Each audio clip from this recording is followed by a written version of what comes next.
辞掉了工作，跑到异地要跟男友在一起，他们俩的情感会走向一个什么样的局面呢？掌声请出这一对，来，掌声有请。男嘉宾小翟，26岁，来自湖北，是一名技工；女嘉宾小季，25岁，同样来自湖北，是一个个体。来，有请有请两位。愿意在这个现场公开箱子里的秘密吗？愿意。我愿意。谈恋爱多久了2年多。怎么认识的？我们是初中同学，毕业了之后他在荷兰上高中，然后我在湖北实验，就一直保持联系？没有，然后就有一次那个初中同学聚会，然后2个人见了面，互相留了电话号码，然后他经常给我打电话叫我出去玩吃饭啥的，然后慢慢就有好感，2个人就开始交往了。交往了之后，他就到西安工作，然后我一直在湖北老家上班。这个异地恋有多久？1年多。后来发生了什么？你发觉不对了要看他去啊？就13年11的时候，然后我们公司放假嘛，然后我就去找他玩，然后就在无意间上他 QQ 的时候，发现他和其他女孩然后聊天就挺暧昧的，然后那女孩问他睡了没，然后让他陪他聊天好不好，还说想他了什么之类的话，然后我看我就可生气了。啊，那女孩就是我同事，别的同事啊？对，同事单位里都聊完了，还 QQ 呢？就说聊点其他的嘛。哦，别的也没啥。那你聊天人家干嘛给你发信息说想你了，而且还说聊通宵，你都同意了？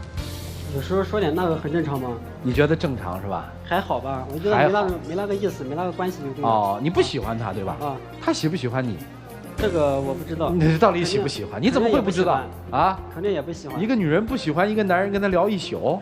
因为我们平时在一起玩的比较多，所以说说话说的比较来，就这样。我问他们俩到底咋回事嘛，他也给我说不清楚，然后我挺生气，我就回老家了。回老家之后，我就把他的电话、QQ 全都加黑名单了，然后就准备跟他分手。后来发生了什么没分呢？后来那天打电话打不通，我就回老家找他了，结果就给他道歉，然后上班的时候、下班的时候会接他，然后给他做饭吃。过了1个来月吧，他就原谅我了。什么时候去的西安呢？去他那个地方？14年9月份的时候，然后这就溜溜就过了1年了。因为就跟他俩一直是异地嘛，然后就我父母挺反对的，然后就在家里给我安排了几次相亲，然后他们都跟我说相亲对象条件啥都挺不错的，因为我心里有他嘛，都没去看。然后家里给我压力挺大的，而且我跟他俩都是异地。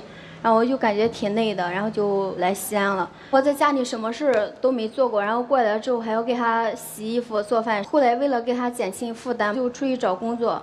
然后因为在家里是坐办公室的，然后就是有点心高气傲的那种，然后就是出来一时没有找到适合自己的工作。然后我有一个朋友在摆摊呢，然后就跟他一起去摆摊。从中午12点就出门，一直到晚上11、2点，风吹日晒的，有的时候连饭都吃不上。他有一次下班早说帮我去收摊呢，我等了1个多小时他都没来，我给他打电话他不接，然后就自己收摊回家了。回家之后我发现他没在家，我给他打电话，然后他手机关机了。啥大事儿啊？反正就是因为同事的事吧。男同事、女同事啊？女同事，因为她生病了嘛。你有什么事能一夜都不回来？那天电话也没充电，本来是想联系着你来着。结果后来一下子又忘了。哎，那个同事出了什么大事儿了？因为嘛，那几天他家人正好回老家了，然后他一个人在那里，有点感冒。平时帮助我挺多的，我就想看一下他。不是这感冒跟夜不归宿，因为本来想买点药的，结果他发现他感冒挺严重的，陪他去医院了。医院人特别多。那你一夜不回来，然后第2天我去你公司找你，你跟我说你在公司加班呢，你为啥要骗我？那时候我想跟你说了，你肯定会更误会，我就没跟你说。那是你心里有鬼，你才会觉得我会误会。如果你跟我说清楚的话，我肯定不会想那么多。后来呢，姑娘，你又发现什么了吗？我跟他说一起去看电影，他说那电影没意思啥的。然后我给他洗衣服的时候，在他衣服口袋里面发现看过的电影票，我就问你是跟谁一起去看的？那是公司里边给他2张票，正好我也在旁边。他就说了给2张票有什么用，又没人陪他去看，正好旁边人就说了给我一起去看，结果就随口答应了。那你就去啊？我想嘛，就看看电影。那你直接把票要回来带他看多好，干嘛跟他看啊？我觉得电影没什么意思，看就看吧，反正我觉得无所谓嘛。啊，我想以后有好看电影就陪他一起去看。然后我就挺生气的，我让他去看电影，他就不去；他同事一说让他去看电影，他就去。那真的是我没有想那么多，当时。后来就有一次，我跟他俩就是2周年嘛，然后就是说好一起在家做饭的，我还在厨房洗菜呢，他接了一个电话就下楼了。然后我把菜洗完之后，等了半个小时，然后我打电话他也没接，我以为他是下楼去买东西了，我就想下去看他怎么回事。结果下楼的时候就发现他和那女孩，然后在楼底下小声的说话，而且那女孩还哭哭啼啼的。那是因为他遇到生活上的困难，所以他有点啥困难啊？跟你哭哭啼啼的。反正工作上不顺利吧。哦。他没少来楼下找你聊天吧？没有，我们很少见面的。你不是同事吗？同事除了上班很少见面。哦，不是看过电影吗？就那几次那嘛。他不是有困难的时候老找你倾诉吗？那有时候只是在客户上聊，并没有在现场找我多少回。明白了。那现在是我知道这几次，那我不知道的呢。如果我没在的话，他是不是直接就上楼了？以前就根本就没来过，就这次第一次来。啊，好。你去过他那儿吧？没有。没有，那人家生病了，你送人家回家，你是怎么回去的？我就送到楼下。哎，那次真的是送到楼下我就走了，反正我就没进他屋里边。其实进了也没什么。不能进。为什么呀？因为我就他也怕的事，我也怕的事，就怕哪个事儿？有的事就。不怕什么事儿啊？比如说你们俩心里没鬼，怕那事儿干嘛呀？正常的同事关系，他生病了，你把他送回家。那我们现在也没有鬼，你看现在还不是搞得。好了，明白了。姑娘，你今天来干嘛呀？分手。哼，分手你就不来了，还是舍不得，还是不甘心。毕竟2个人在一起那么长时间了，而且异地都过来了，现在心里肯定就是有一点。唉，行吧。明白了，来，老师们一起进入丘比特问卷。这个世界上有一种最光明正大的借口，就叫同事。我怎么没跟我同事，尤其是异性同事单独看过电影呢？人家怎么不来约我呢？人家干嘛就只约你不约别的男生呢？人家干嘛半夜感冒了只给你打电话，不给其他男同事打电话吗？真的因为你们2个人像你所说的那样，还是你在日常行为当中已经对那女孩表示出一些好感和愿意照顾她的情绪？任何一个女孩都是聪明的，你想她找涂磊老师，她知道涂磊老师一定会拒绝她，说我凭什么陪你看电影？对，感情这事儿我从来都相信一个巴掌拍不响。所以这姑娘刚才你一直在说，哎呀，我们俩这么多年了，不舍得，但是我一直认为女孩不能太上赶着，家里过得好好的，啥都不要了，工作不要了，爹妈都不要了，就来奔着他。你这么上赶着，他不会珍惜你的。你不要再看着他了，搬出去自己住，有点尊严。不论是离开还是在这儿，起码过一个正常女孩应该过的生活。我觉得一个20多岁的女孩就过这种日子，将来是没有希望的。男方听好了，我已经敢断定你出轨了，100%的出轨了。100%没有啊。为什么这么说呢？出轨啊，分2种，一种是精神出轨，一种是身体出轨。你可能会认为说我没身体出轨，所以我理所当然，找着各种借口。但是其实对于女人伤害而言，有的时候精神出轨比身体出轨伤害还要大。就是这种暧昧不清，你已经把你的女朋友折磨成这样子，你已经把你的那个女同事折磨成那个样子，其实你所带来的伤害已经达到出轨的效果了。另外一个，他出了问题之后，你居然从湖北跑到西安，出了问题反而对他更好了，那结果是什么呢？更进一步的纵容了他。出轨之后还大言不惭，我帮助同事。这个男孩子，我说一句跟他们俩稍微那什么的话，你看有些男孩子啊，他有女人缘儿，他不是说像男人那个特英武、特高大那种、特威猛啊，那个女人都喜欢。实际有时候不是，有时候他弱弱的，他说话和女人他能搭上话。我估计这个男孩子可能属于这种，但是这可不是你的优势。人家说你来我这儿是什么发烧了，你就这边吧也怕得罪，那边我就偷偷跑去，结果你还都得罪。孩子，如果你要是属于阿姨说的这种，你以后一定得改正你的性格，这样是不行的。感情上的问题来不得这种迂回啊！我就说这些。好，谢谢王老师。在这个世界上，最不怕的是那种十恶不赦的人顿生恶念，最害怕的是一个老实本分的人，却有了一颗不本分的心。这种人是最害人的，因为他不容易被识穿，而受伤的只有他身边的人。女人最厉害的是什么？女人最厉害的是她基于生物的本能的那种直觉和嗅觉，但女人最大的一个缺点就在于喜欢自我安慰，而男人呢，男人最大的一个缺点就是自以为是，自作聪明，犯了错之后又反过来跪着求女方原谅。这幕场景在我们生活当中经常发生。抓到了真实证据又怎么样？这样的一次千里之行根本就没有用处。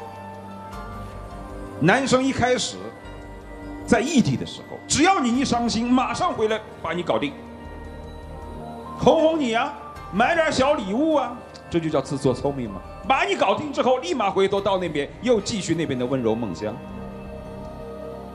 最后把女人惹急了，居然飞过来了，这下难办了，周旋不开了，今天到这儿来求饶了。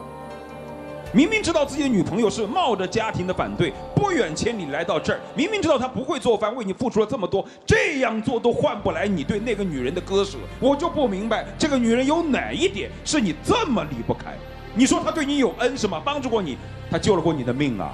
除非她救过你的命，我认为你可以这样去帮助她，否则我真不理解，你就这么离不开一个女生吗？让你跟她之间断了来往，就这么难做到吗？分明就是你自己的那点小心思在作祟。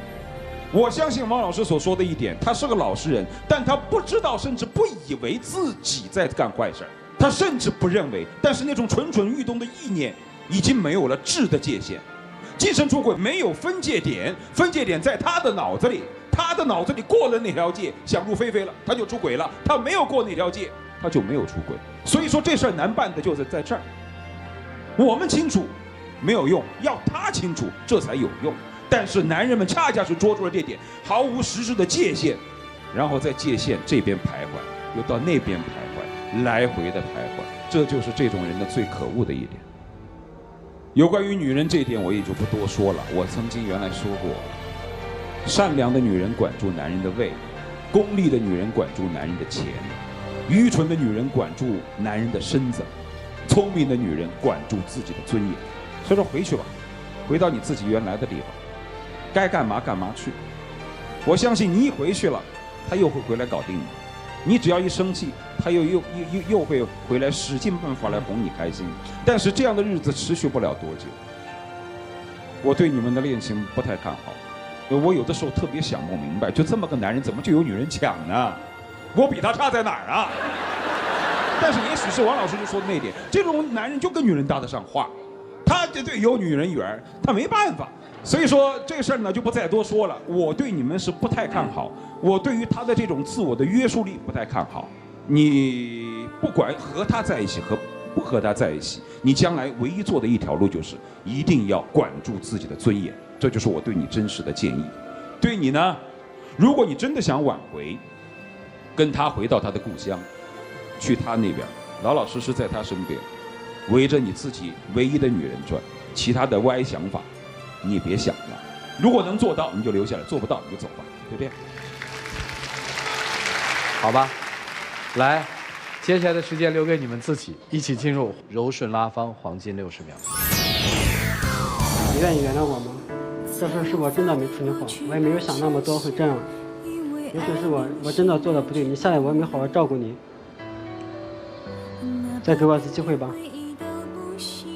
我为了你不顾我父母的反对，我跑到这里来，我就跟家里都闹翻了。你看我到西安来，你一次又一次的欺骗我，弄得我都没退路了。我不知道我回去咋跟他说，我也不知道我能不能该相信你。这真的是后悔，真的可以说得清的。原谅我吧，不想和你分开。你以前向我保证过，你说了你不会跟他再见面，不会再联系，结果呢，你一次又一次这样对我。你让我怎么相信你？好，时间到，哈哈。女生，如果你还觉得犹豫的话，我们还有3种方式可以帮你：A. 求助现场观众 ；B. 倾听第三方的声音 ；C. 再一次的求助爱情导师。现场观众。求助现场观众啊，你得是多害怕呀！哎呀，其实我特别想听第三方声音哈，说不定是那个同事呢，未可知吧？来，现场的各位观众朋友，你们看好他们这段恋情吗？看好请选择赞成，不看好请选择反对。来，各位请选择。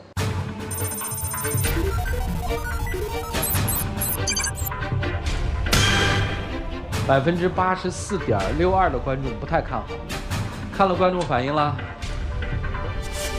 看好还是不看好？各位，不看好。我觉得男方这么做特别伤害女生，不要再相信他了，赶紧离开他吧。我觉得男生太朝三暮四了，如果女生继续跟他在一起的话，也许会受到更大的伤害。把话筒给旁边那位，是男女朋友，谈了多久了？2年。也2年了哈，跟他们一样哈。是初中同学吗？高中同学。啊，你看现在，高中同学哈，没工作呢吧？没呢。以后小心他的女同事哦。哈哈。看好吗？不太看好，我觉得他就是和女同事在暧昧不清，他可能不足够爱他现在的女朋友，再给自己找备胎。行，谢谢啊。来，2位交换箱子吧。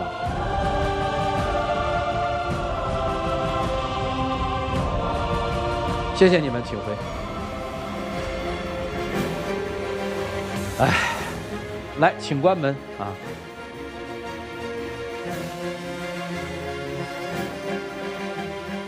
好了，看看女生自己的选择吧。5、4、3、2、1，请彩键开始。5、4、3、2、1，请开门。哈，啊哈，啊哈。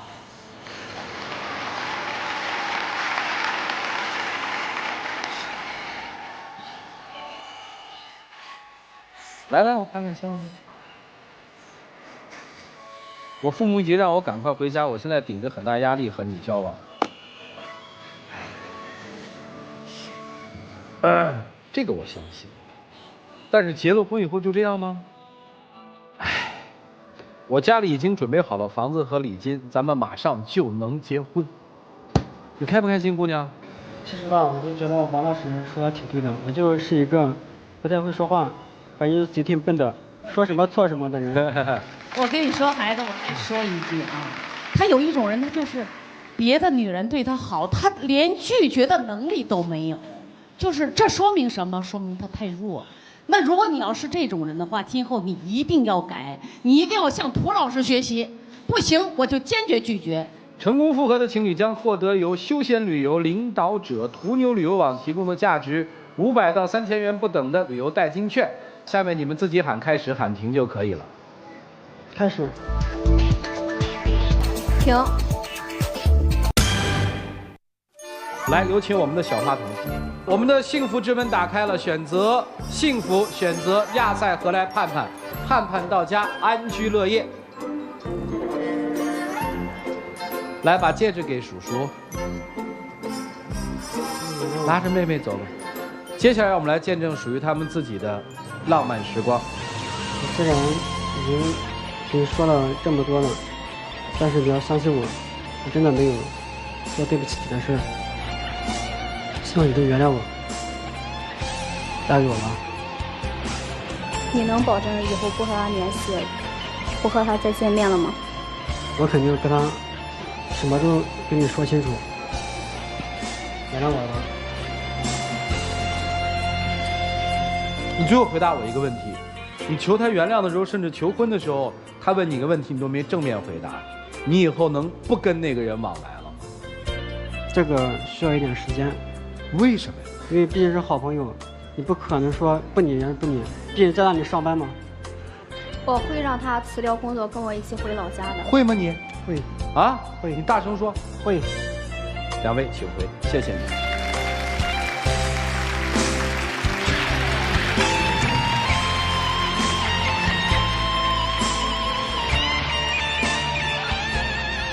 这就是爱，说也说不清楚。